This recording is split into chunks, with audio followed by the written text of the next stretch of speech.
Hi friends, എല്ലാവർക്കും നമസ്കാരം. ഒരു ബ്ലൗസിൽ അത്യാവശ്യം വേണ്ട ഘടകമല്ലേ ഹുക്കും ഐയും. നമുക്ക് ഐ കെട്ടുന്നത് എങ്ങനെയെന്ന് പഠിക്കാം. അതിനു മുന്നേ ഞാൻ ഒരു കാര്യം പറയട്ടെ. വീഡിയോ ഇഷ്ടമായാൽ ലൈക്ക് ചെയ്യാനും സബ്സ്ക്രൈബ് ചെയ്യാനും മറക്കത്തില്ലല്ലോ. ആദ്യം നമുക്ക് റഫ് തുണിയിൽ തന്നെ പഠിക്കാം. നൂല് പൊട്ടിപ്പോവാത്ത രീതിയിൽ കിട്ടണം. അതിന് നമുക്ക് 4 മടക്കിൽ സൂചിയിൽ നൂൽ കോർക്കാം. എന്നിട്ട് റഫ് തുണി എടുത്ത് അടിഭാഗത്തു നിന്ന് തുടങ്ങാം. അടിഭാഗത്തു നിന്ന് സൂചി കുത്തി അകത്തോട്ട് കയറ്റി നല്ല ടൈറ്റായിട്ട് ഉറപ്പിക്കണം. എന്നിട്ട് ഇവിടെ നിന്ന് ഒരു ഇഞ്ച് പോലും വേണ്ട, അര ഇഞ്ച് നീളത്തിൽ ഒരു സ്റ്റിച്ച് എടുക്കുക. ബാക്കിൽ വന്നില്ലെങ്കിലും കുഴപ്പമില്ല. എന്നിട്ട് അത് 3 റൗണ്ട് അതുപോലെ തന്നെ നല്ല കട്ടിക്ക് ചെയ്തെടുക്കുക.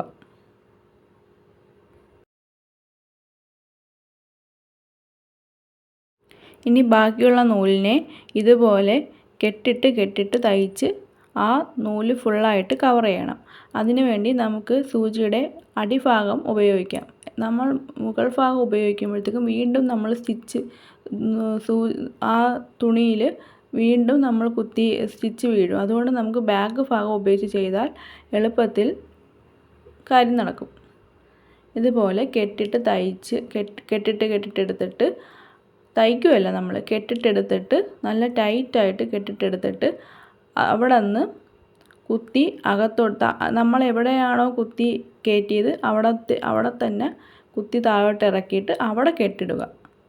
അവിടെ കെട്ടിട്ട് കഴിയുമ്പോഴത്തേക്കും ഐ റെഡി ആയിട്ടുണ്ട്. ഇതുപോലെ നമുക്ക് കിട്ടും. ഇനി നമുക്ക് ഒറിജിനൽ തുണിയിൽ അത് ചെയ്ത് നോക്കാം. ഞാനിത് വേഗത്തിലാണ് കാണിക്കുന്നത്. നിങ്ങൾക്ക് മനസ്സിലായില്ലെങ്കിൽ ഒന്ന് കമൻറ്റ് ചെയ്താൽ മതി, ഞാൻ പറഞ്ഞു തരാം. അടിഭാഗത്തൂടെ കുത്തിക്കയറ്റിയിട്ട്, അതായത് ഹുക്കിൻ്റെ നേർക്ക് തന്നെ ഈ ഐ വരണം. ഹുക്ക് ഞാൻ നേരത്തെ വീഡിയോ ചെയ്തിട്ടുണ്ടായിരുന്നു, ഹുക്ക് വെക്കുന്നത് എങ്ങനെയാണെന്ന്. ആ കാണാത്തവർ കയറി കണ്ടാൽ മതി. എന്നിട്ട് ഹുക്കിൻ്റെ നേർക്ക് തന്നെ ഈ ഐ വരണം.